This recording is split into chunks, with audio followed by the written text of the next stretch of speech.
Now we will take some MCQ on spontaneous heating, spontaneous combustion, self-heating, and this terminology is only used for coal. One of them question is, which coal is more prone to spontaneous heating? Prone बोलिए, liable बोलिए की बात होता है हिंदी वाले बच्चों के लिए कि किस टाइप के कोयला में स्पॉन्टेनियस हीटिंग स्वतः दहन अधिक होने की संभावना रहती है, ये पूछा है। और जो मनमर्जी माइनिंग के बुक वाले हैं वो लोग इसके ऑप्शन लिखेंगे पीट, लिग्नाइट, बिटुमिनस, एंथ्रासाइट। आप लोग माइनिंग के बच्चे हैं। पीट is not considered as a coal, then how will you write peat is a correct answer? मनमर्जी माइनिंग का जो चलन है, हम कोशिश किए हैं पिछले 1 साल में कि अब बच्चे लोग को ये मनमर्जी माइनिंग क्यों चलता पता है। आधा मिनट उसको सुन लीजिए। आलतू फालतू अड़ांग बड़ांग चीजें बताएंगे तो बच्चे अट्रैक्ट होंगे करके, इसलिए मनमर्जी माइनिंग चलाता है लोग, ताकि उनका चैनल देखे। हमको तो देखे ना देखे का फर्क, फ्री ऑफ कॉस्ट है, ठीक है ना। और हमने 1 साल में स्टूडेंट में इतना तो चेंजेस ला दिया है, जैसे बच्चा लोग बताता है, मैं नहीं बोल रहा हूँ, बच्चा लोग बोलता है कि सोचने और समझने की क्षमता पैदा हो गई है, तो धीरे धीरे मनमर्जी माइनिंग भी बंद हो जाएगा, ठीक है। क्या बोल रहा हूं, विच कोल इज मोर लाइबल बोलिए, प्रोन बोलिए की बात हो, मोर लाइबल टू स्पॉन्टेनियस हीटिंग। आपको ऑप्शन दिया एंथ्रासाइट, लिग्नाइट और बिटुमिनस, ठीक है। पीट कोयला होता ही नहीं है। बहुत सारा मनमर्जी माइनिंग वाला आंसर बोल रहा है पीट पीट पीट, अरे कोयला ही नहीं तो ओकरा बोलना इसका मतलब है, ठीक है। हम कुछ चीज देखेंगे। तो सबसे पहले स्पॉन्टेनियस हीटिंग, मेरा बेलेसर सुपर धमाका पार्ट 3 सीआई रिक्रूटमेंट में ही, ये भी सीआई रिक्रूटमेंट का ही चीज था जो भी बोला, और सीआई रिक्रूटमेंट पार्ट 50 है 50, उसको भी देखिएगा। और स्पॉन्टेनियस हीटिंग का एक प्लेलिस्ट ही अलग से, उसको भी देख लीजिएगा। 2 मिनट ये सब को डिस्कस करने के पहले 2 मिनट का मेरा भाषण सुन लीजिए स्पॉन्टेनियस हीटिंग के ऊपर। ये स्पॉन्टेनियस हीटिंग, ये स्पॉन्टेनियस कंबस्टन या सेल्फ हीटिंग जिसको हम बोलते हैं, ये सिर्फ और सिर्फ कोयला के लिए इस्तेमाल होने वाला टर्मिनोलॉजी है। तो स्पॉन्टेनियस हीटिंग का मैकेनिज्म हम प्लेलिस्ट में बताएं, स्पॉन्टेनियस हीटिंग के प्लेलिस्ट में, ये हम उतना नहीं बताएंगे, 2-3 लाइन में बताएंगे। पहली बात तो ये होता किस टाइप के कोयला में, हार्ड कोल में होगा कि भुरभुरा कोयला जो फाइबर कोल है उसमें होगा, ये मालूम होना चाहिए, ठीक है। तो पहली बात तो भुरभुरा टाइप का कोयला जो रहेगा, फ्राइबल कोल जो रहेगा, उसमें स्पॉन्टेनियस हीटिंग होता है। हार्ड कोल में कभी भी स्पॉन्टेनियस हीटिंग नहीं होगा, या होगा भी तो बहुत मतलब उसका इंटेंसिटी उतना अच्छा नहीं रहेगा, जिससे फायर होने में प्रॉब्लम हो जाएगा, मतलब फायर नहीं होगा, ठीक है।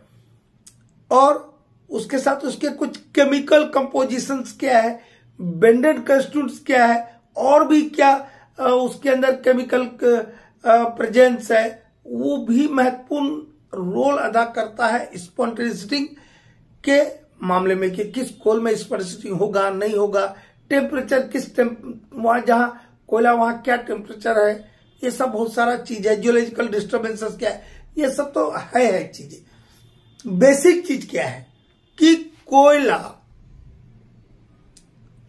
यदि हवा के संपर्क में आता है, कोयला हवा के संपर्क में आता है, तो कोयला हवा की ऑक्सीजन के साथ मिलकर के ऑक्सीडेशन प्रोसेस को स्टार्ट कर। ऑक्सीडेशन प्रोसेस कुछ नहीं होता है, किसी भी केमिकल का ऑक्सीजन के साथ होने वाली केमिकल रिएक्शन को हम ऑक्सीडेशन रिएक्शन या ऑक्सीडेशन प्रोसेस बोलते हैं।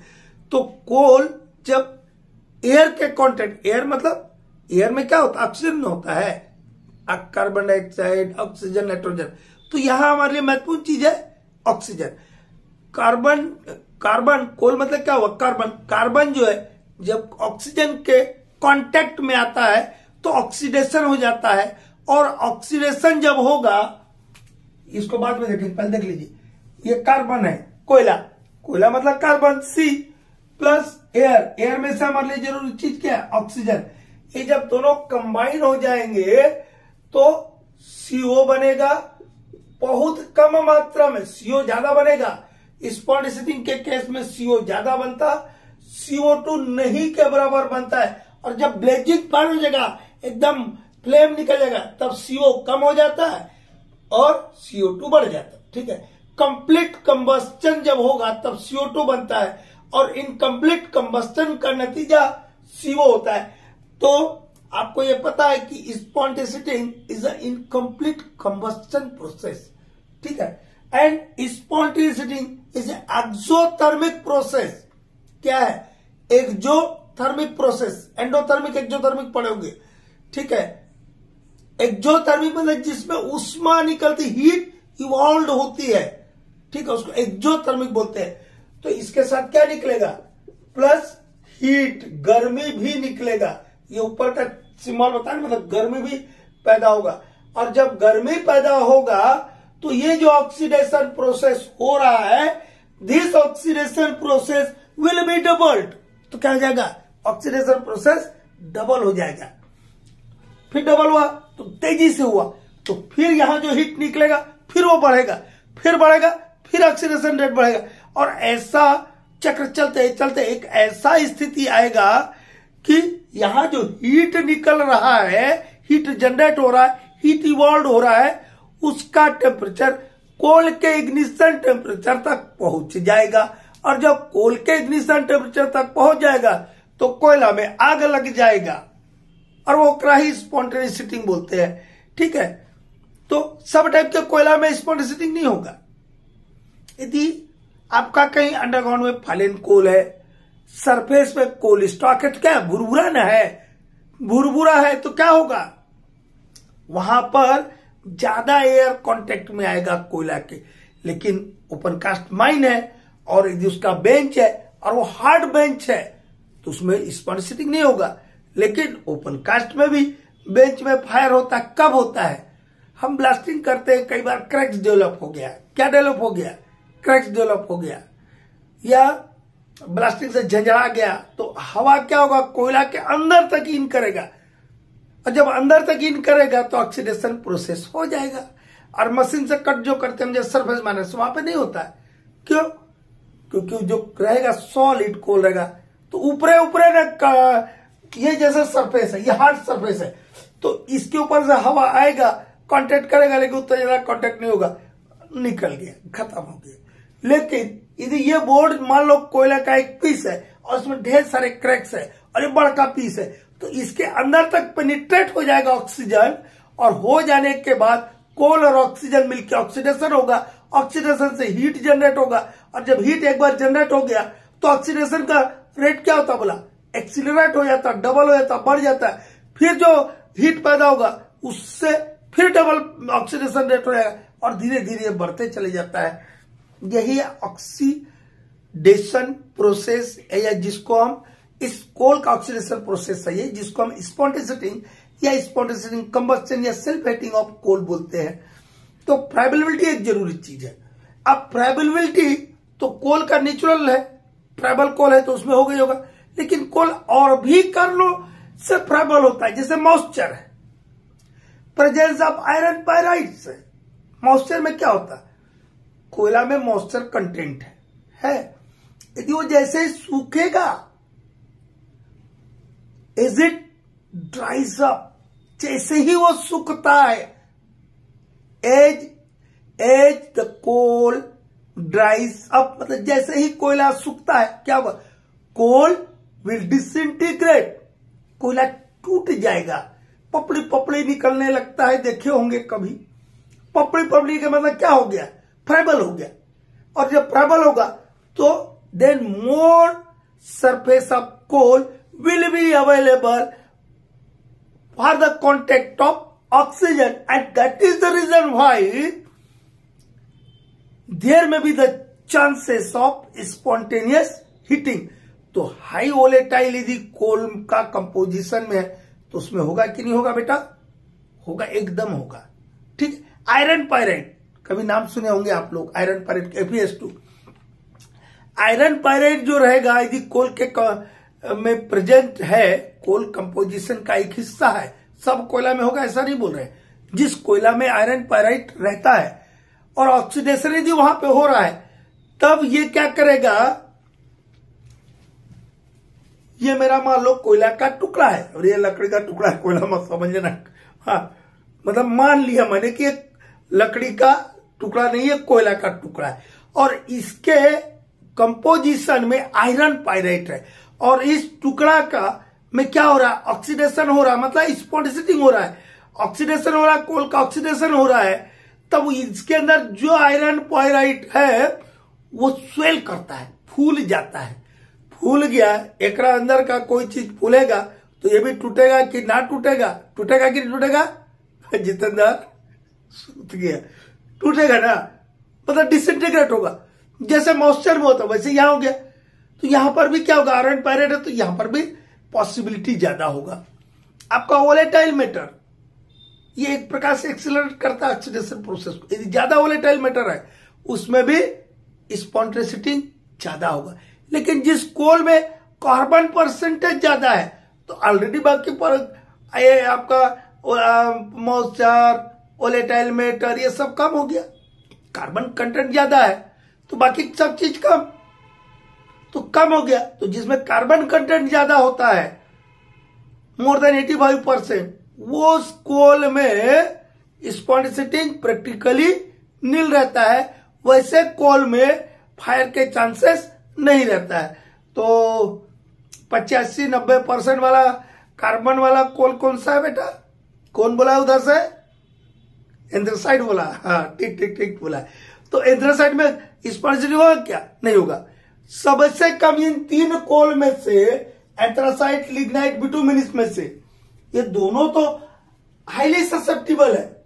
These two, lignite and bituminous, are both are more prone to spontaneous heating because both the type of coal contain high volatile matter, high moisture content। ठीक है, लेकिन इन दोनों में से भी सबसे ज्यादा कौन सा है, लिग्नाइट।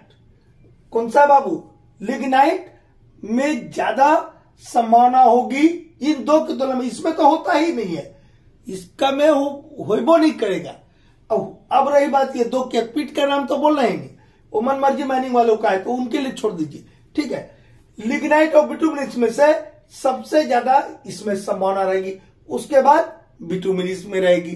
ठीक है, तो क्या फैक्टर्स है जो कि स्पॉन्टेनिसिटी को प्रभावित करते, factors affecting spontaneous heating.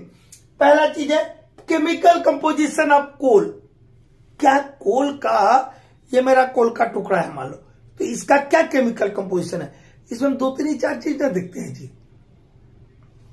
Volatile matter कितना है, मॉइस्चर कितना है। ठीक है, तो वोलेटाइल, हाई वोलेटाइल मैटर है और हाई मॉइस्चर कंटेंट है, then coals are more prone, are more liable to spontaneous heating.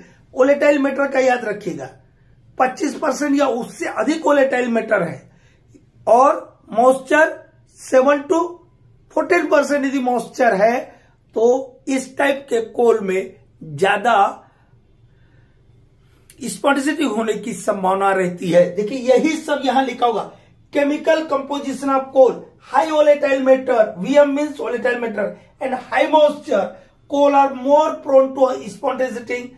Volatile matter 25% or more, moisture 7-15% are more prone to spontaneity. Lignite and bituminous are more liable or prone, एक ही बात होता है, to spontaneity. No fire in anthracite. No fire in anthracite. अब ये data याद रखिएगा। अब कोई भाई बंधु जो है वर्ड टू वर्ड पढ़ने वाले बोलेंगे bright coals with volatile matter 25% or more and moisture 7-15% are more prone to spontaneity। अरे क्या बात हुआ बेटा, ये डाटा याद रखिएगा कि वोलेटाइल, क्या बोला यहाँ पे कोई भाई बंधु क्या बोलेगा, bright coals with volatile matter 25% or more। अरे एक ही बात है बेटा, volatile matter 25% या उससे अधिक है, ऐसे वाले कोयला में स्पॉट सीटिंग होगा ज्यादा। मॉइस्चर 7 से 15% है तो उसमें होगा ज्यादा। यदि अभी 6% तुमको कोई दे देगा तो होगा क्या, उसमें नहीं होगा। ठीक है, मतलब कम होगा, मोर कम होगा, ये मोर प्रोनेस होगी। ये बेंडेंट कैस्टूट ऑफ कोल, इसको याद रखने के लिए VCDF याद रखिएगा। VC पहले VC आता था हम लोग के जमाने में। VCDF क्या होता है? विट्रेन, V से विट्रेन, C से क्लेरेंट, D से ड्यूरेन, F से फ्यूजन। विट्रेन, क्लेरेंट, ड्यूरेन, फ्यूजन। बोलिए एक बार मेरे साथ सर। बोलो नहीं यार, बोलने में भी दिक्कत हो रहा है क्या? विट्रेन, क्लेरेंट, ड्यूरेन, फ्यूजन। स्टार्टिंग का ये दो जो VC को अलग कर दो, DF को अलग कर दो। देखो यहाँ किया है कि नहीं? VC दिख रहा वहां से? नहीं दिख रहा तो हम जो बोल रहे हैं वो सुन रहे हैं ना। VC मोर प्रोन टू स्पॉटिसिटिंग। विट्रेन एंड क्लेरेंट, ऐसे कोल जिसमें विट्रेन और क्लेरेंट बेंडेंट कैस्टूट है उसमें ज्यादा संभावना है स्पॉटिसिटिंग का। DF durain and fusain less prone to spontaneous heating. Next, presence of iron pyrites, ये तो बता दिया। मोर प्रोन, क्या लिख दिया सर हमने? एक वर्ड आयरन पायरेट्स है more prone to, more prone मतलब मोर प्रोन टू स्पॉटिसिटिंग because iron pyrite swells during oxidation and cause the coal to disintegrate and cause the coal, ये swell होता, फूल जाता है। फूलने से क्या होगा? and cause the coal to disintegrate, फूलने से कोयला टूट जाता है। and टूट जाने से क्या होगा? it will presents more surface area for oxygen to contact with the coal, and when more surface is available for oxygen, then the possibility of oxidation of coal is more. Okay, no. Probability बता दिया कि loose कोल है, friable कोल है, भुरभुरा कोयला है, चूरा कोयला है, लूज कोल है, कोल में क्रैक्स है, वहां पर ज्यादा संभावना होता है। अंडरग्राउंड में पिलर में फायर देखे कभी? हम डील किए हैं DRC अंडरग्राउंड में। तो कौन पिलर में होता है? सब पिलर में होता है क्या? नहीं, जो पिलर के ऊपर खूब लोड आ रहा ऊपर से, सुपर इनकम्बेंट स्ट्राटा का, सुपर इनकम्बेंट मतलब कुछ नहीं होता बेटा, ऊपर वाला। ठीक है, सुपर इनकम्बेंट स्ट्राटा का लोड आ रहा है, हम इधर उधर ब्लास्टिंग कर रहे हैं, चिराई फिराई करते हैं, तो क्या हुआ? लोड भी आया और हम बाकी भी काम कर रहे हैं माइनिंग का वहां, तो पिलर में क्रैक्स डेवलप हो गए, फाइन क्रैक्स रहते। और फाइन क्रैक्स रहने से क्या हुआ? हवा तो वहां पे भी ना भेजते हैं, बिना हवा के तो जिंदा नहीं रहेगा आदमी। तो हवा पिलर के अंदर घुस गया और बहुत दिन तक हवा कोयला के साथ कांटेक्ट में रहेगा, तो धीरे धीरे ऑक्सीडेशन प्रोसेस हुआ, और होने के बाद एक ऐसा समय है कि फायर हो जाएगा उसमें। ठीक है, ये हो गया। नेक्स्ट को देखते हैं बाबू। नेक्स्ट हम क्या देख रहे हैं? Factors affecting spontaneous heating. Geological disturbances क्या क्या होता है? Roll, wash out, dyke, sill, fault, पोल्ट। ठीक है, उसमें से भी हमारे लिए सबसे महत्वपूर्ण चीज होता है अंडरग्राउंड कोल माइन में फॉल्ट। और फॉल्ट के दोनों साइड, जो फॉल्ट प्लेन के दोनों साइड का जो कोल हो चाहे अदर जो एडजॉइनिंग रॉक है, दे विल बी वीक, वो कमजोर होती है। ठीक है, कहने का मतलब क्या हुआ? फ्राइबल टाइप का हुआ, और फ्राइबल टाइप का है तो वहां पर क्या होगा? More prone to spontaneous heating. वहां का जो कोल होगा, जियोलॉजिकल डिस्टर्बेंस के आसपास का जो कोयला होगा वो कमजोर रहता है, और जिसके चलते उसमें ऑक्सीडेशन होने की संभावना बढ़ जाती। ऑक्सीडेशन होने की संभावना बढ़ जाती मतलब स्पॉन्टेनियस की संभावना बढ़ जाती। ठीक, थिकनेस ऑफ सीम, यदि मोटका सीम है, बड़ा बड़ा सीम है, 20-25-30 मीटर का सीम है अंडरग्राउंड में, तो क्या होगा? हम कंप्लीट एक्सट्रैक्शन नहीं कर पाते हैं। जब कंप्लीट एक्सट्रैक्शन नहीं करेंगे तो कुछ कोयला छूटेगा गोप में, और जब कोयला छूटेगा गोप में तो गोप में आग लगने की संभावना बढ़ जाती। मतलब थिक सीम में स्पॉन्डिसिटिंग की संभावना ज्यादा रहेगी। अब 2.5 मीटर 3 मीटर सीम है, ओकरा तो हम पूरा निकाले लेंगे तो खत्म हो गया, संभावना कम हो गया। डेप्थ ऑफ सीम गहराई पर, ज्यादा गहराई पर है, मोर डेप्थ पर है, तो क्या होगा, सुपर इनकम्बेंट स्ट्राटा का प्रेशर भी ना ज्यादा रहेगा कि नहीं रहेगा। रॉक मैकेनिज्म बताया है कि पर मीटर कितना प्रेशर आता है, ठीक है। तो जितना हम गहराई में जाएंगे सुपर इनकम्बेंट का लोड ज्यादा पड़ेगा, लोड पड़ेगा तो पिलर को क्या करेगा, दबाएगा, और दबाएगा तो क्रश होगा, उसमें क्रैक्स डेवलप होंगे, वो फ्राइबल हो जाएगा, 100% फ्राइबल नहीं होगा, कुछ क्रैक्स डेवलप होगा और उससे स्पोर्सिंग बढ़ जाएगा, ये डेप्थ अधिक है तो। और क्या होगा, अरे जैसे जियोथर्मिक ग्रेडियंट पढ़ाए थे वेंटिलेशन में, क्या बताए थे वहां कि जैसे जैसे हम पृथ्वी के नीचे जाएंगे पृथ्वी का तापमान बढ़ने लगता है। As we go inside the earth the temperature of earth will be increased, ऐसा बताए थे ना, इट इज सर्टेन रेट, ऐसा बताए होंगे, बड़ा बढ़िया से वहां समझाओगे, मोटा मोटी समझ। तो जितना ज्यादा गहराई में अभी आपका सीम है तो सुपर इनकम्बेंट का भी प्रेशर आ रहा, टेम्परेचर भी बढ़ जा रहा, तो ये दोनों कारण से क्या होगा, स्पॉन्डिसिटी अधिक होने की संभावना होगी। Nature of adjoining strata, coal measuring rocks, क्या क्या होता है, सेल और सैंडस्टोन, कई बार बताया, बच्चा लोग पूछता क्या होता है सर, अरे सेल और सैंडस्टोन होता है, ठीक है। तो सेल और सैंडस्टोन में थर्मल कंडक्टिविटी मतलब तापमान किससे जल्दी गुजरेगा, वो थर्मल कंडक्टिविटी हुई। यदि टेम्परेचर उसको गर्म करे तो गर्मी जो है किससे जल्दी पास होगी, हीट किससे जल्दी पास होगा।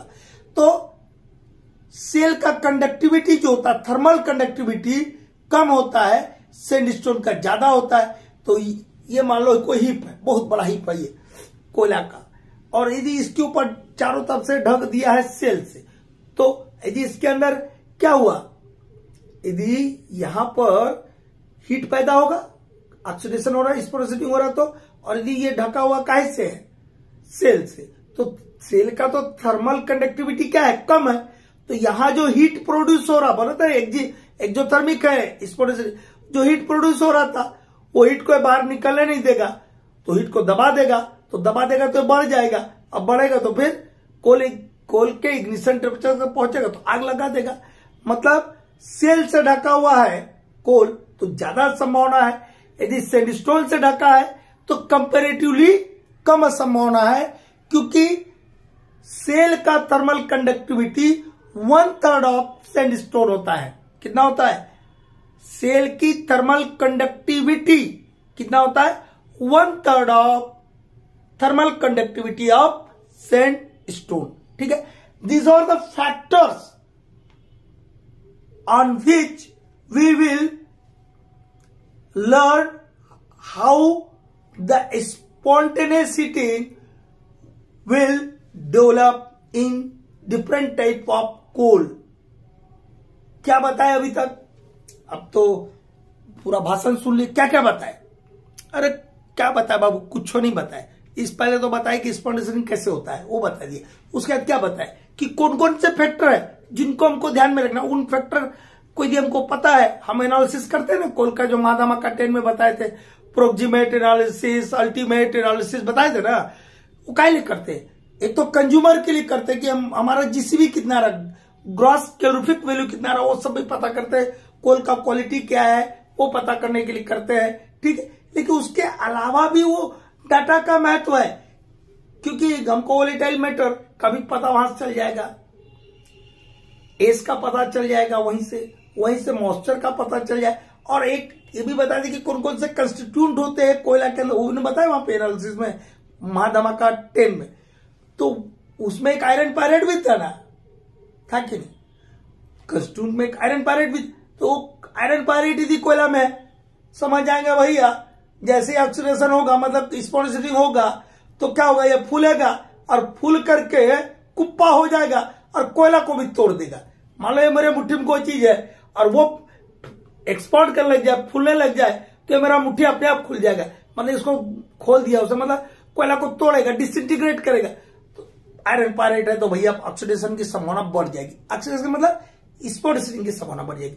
कोल का केमिकल कंपोजिशन क्या है वो देखा हमने कि हाई वोलेटाइल मैटर है, हाई वोलेटाइल मैटर है, हाई मॉइस्चर कंटेंट कोल है। तो ऐसे टाइप के कोल में स्पॉटिसिटिंग की संभावना बढ़ जाती है। क्या बताया था, कोई डाटा बताया था? 25% या उससे अधिक वोलेटाइल मैटर है, ओकरा में स्पॉटिसिटी होने की संभावना ज्यादा रहती है। मॉइस्चर का बताया 7 से 15% है तो उसमें स्पॉटिसिटिंग बढ़ने की संभावना बढ़ जाती है, ऐसा बताए थे। और उसमें बताया कि लिग्नाइट और आपका बिटुमिनस कोल जो है उसमें स्पॉटिसिटिंग की संभावना बहुत ज्यादा होता है। एंथ्रेसाइट में प्रैक्टिकली नील होता है क्योंकि उसमें कार्बन कंटेंट बहुत ज्यादा होता है। तो जब कार्बन बढ़ जाएगा, एक चीज बढ़ेगा दूसरा घट जाएगा, ये बाकी चीज घट जाएंगे। ठीक है, हो गया। उसके बाद बताया क्या, बेंडेंट कंस्टिट्यूट ऑफ कोल, उसका फॉर्मूला होता है वीसीडी ऑफ विट्रेन और क्लेरेन में ज्यादा संभावना है, ड्यूरन फ्यूजन में कम संभावना है। ठीक है, उसके बाद क्या बताए थे, आयरन पायरेट होगा, आयरन पायरेट वाला बात हो गया, वो भी हो गया। उसके बाद आपको जियोलॉजिकल डिस्टर्बेंस के बारे में बताया कि जियोलॉजिकल डिस्टर्बेंस के आसपास जो होता है रॉक्स जो होता है या कोल जो होता है वो कमजोर होता है, और कमजोर होने के कारण ये फ्राइबल हो गया तो इसमें संभावना ज्यादा रहेगी इस टाइप के जियोलॉजिकल डिस्टर्बेंस के आसपास के कोयला में। थिकनेस बहुत ज्यादा है तो हम कंप्लीट एक्सट्रैक्शन नहीं कर पाते, जिसके चलते स्पॉन्जिसिटिंग जो गोप में कोयला छूट जाएगा या रूप में फ्लोर में कोयला छूट जाएगा उसमें स्पॉन्जिसिटिंग होने की संभावना रहेगी।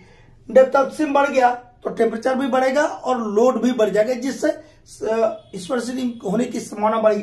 लेकिन यही उल्टा बात होगा, डेप्थ कम है तो दोनों चीज कम हो जाएगा तो संभावना कम हो जाएगी। यदि मेरा कोल में स्पॉन्जिसिटिंग की संभावना होने वाला भी टाइप का कोल है तो यदि ये फैक्टर हमारा उल्टा हो गया कि डेप्थ बहुत कम पे है तो क्या होगा कि संभावना कम हो जाएगी। तो ये सारे फैक्टर को हमको समझना होगा, किसी एक फैक्टर को लेकर चलने से काम नहीं चलेगा।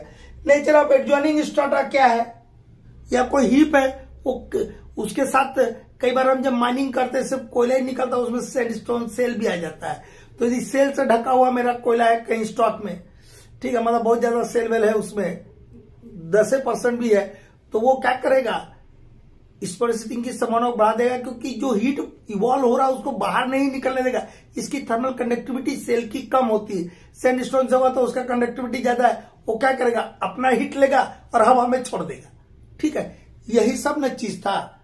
तो आप लोग को ये चीज समझ आया नहीं आया अवश्य कमेंट करके बताइए, और मैं अपने अभियान को जारी रखूंगा। आप लोग मेरे साथ बने रहिए। आप लोग को ढेर सारी दुआएं शुभकामनाएं। बहुत बच्चा लोग कई बार कई तरीके से फोन करता है, हमको दुख और दर्द देख करके बहुत अफसोस भी होता है, बट हम अपना काम कर रहे हैं। आप लोग भी अपना काम कीजिए, पॉजिटिव वे में काम कीजिए।